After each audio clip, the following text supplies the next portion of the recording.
TV आया तो लोगों ने कहा कि अब ये रेडियो को कोई नहीं पूछेगा। फिर डिजिटल मीडिया आया तो बोले अब टीवी को कोई नहीं पूछेगा। ओटीटी आया तो लोगों ने कहा कि सिनेमा मर जाएगा। लेकिन आज की बात अगर आप देखें तो आप देखेंगे कि हर माध्यम अपनी सशक्त उपस्थिति बराबर बनाए हुए है।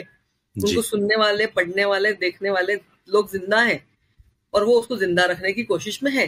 तो ये प्रयास हमेशा चलेंगे। मैं भी आपसे यही पूछना चाहता था कि माध्यम तो जरूर हैं, मौजूद हैं, पर उन्हें अपनी उपस्थिति बनाए रखने के लिए और अपना वही प्रभाव बनाए रखने के लिए क्या संघर्ष नहीं करना पड़ रहा? संघर्ष बढ़ गए हैं, इसमें बिल्कुल कोई शंका नहीं है। संघर्ष जरूर बढ़े हैं, लेकिन हमेशा संघर्षों की तो विजय ही हुई है। हमने देखा है कि अगर कोई अपनी जिद के साथ अगर लगा रहता है तो वो विजयी तो होता ही है।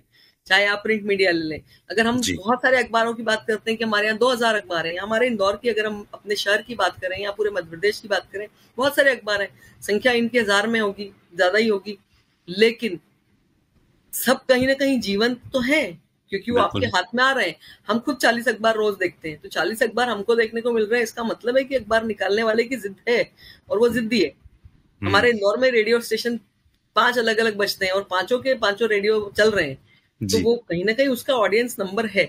अब एक ऊपर पायदान 1 2 3 सबकी रहती है और वो सर्वे अलग अलग है, तो वो तो एक जंग है, बाजार की बात तो नहीं करेंगे हम यहाँ पर अपने माध्यम को बचाने की जिद सबकी रहती है। बिल्कुल है मैम। और आपकी बातों से मुझे कुछ एक प्रश्न निकल करके आए हैं। आपने कहा कि आपको लिखने का प्रेम रहा है। हमने छात्रों की बात भी की कि आज छात्र जो हैं वो एक ग्लैमर देख करके आते हैं। कहीं ना कहीं पत्रकारिता या जर्नलिज्म की बात की जाए तो लिखना और पढ़ना बहुत महत्वपूर्ण है। क्या आप ये महसूस करते हैं कि आज की जो पीढ़ी जो आ रही है जर्नलिज्म की फील्ड में, वो लिखने और पढ़ने से थोड़ा सा दूर है और केवल डिजिटल माध्यम जो इलेक्ट्रॉनिक मीडिया जो दिखना और थोड़ी सी शोबिज, इसकी तरफ ज्यादा आकर्षण है उनका? है, बिल्कुल है। और हम पहले ही दिन जैसे वो आते हैं उसके बाद उनको ये कहना शुरू करते हैं कि जो उसको लिखना और पढ़ना आएगा वही इस फील्ड में विजेता हो पाएगा। अगर आप इस क्षेत्र में विजेता होना चाहते हैं तो आपकी ये पहली शर्त है। आप चाहे लाख सुंदर दिखते हो, आपके पास लाख रुपए हो, लेकिन उससे कोई फायदा नहीं है जब तक कि आप लेखन और आपके पास वाक चातुर्य नहीं है, वाक कला नहीं है, तो बिना उसके तो आप कहीं काम नहीं कर पाएंगे।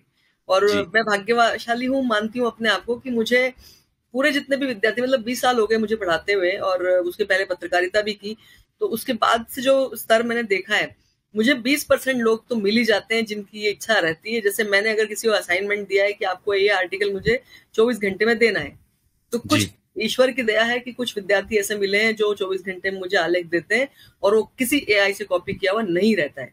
तो इसमें मैं अपने आप को सौभाग्यशाली मानती हूँ आज की तारीख में भी।